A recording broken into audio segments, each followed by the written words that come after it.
Most violent outbreaks in recent years have involved guns, and new information indicates there's often another common thread: antidepressants. From Columbine to Aurora, the Naval Yard to Fort Hood, antidepressants have been linked to violence. For decades, psychiatrist Peter Breggin has studied this link. These drugs are causing agitation, anxiety, insomnia, hostility, aggression, mania. Antidepressants work on the brain, thereby altering the way people think. In addition to driving the person with this amphetamine-like effect, the antidepressants kind of do a bit of a lobotomy. You lose your empathy.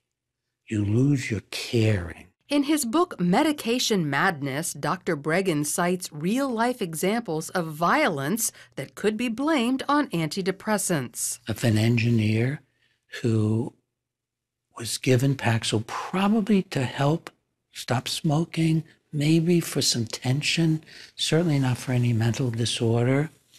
And within a couple of doses, he drowned his 2 children and himself in a tub. But not all doctors view antidepressants so harshly. The Cleveland Clinic's Dr. Karen Jacobs says without antidepressants, many of her patients couldn't even function properly. They may not be able to work, they may not be able to interact with their peers, they may not be able to interact with their family. They're really isolated and not very productive.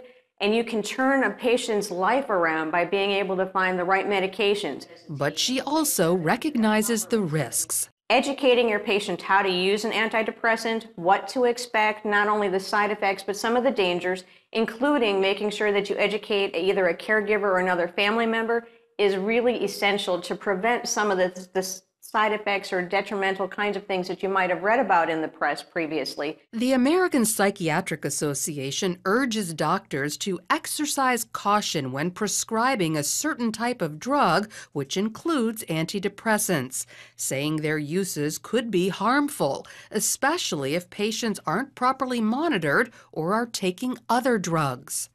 But Dr. Breggin says when it comes to emotional problems, counseling is the better treatment, saying antidepressants can make the situation worse, especially in young people.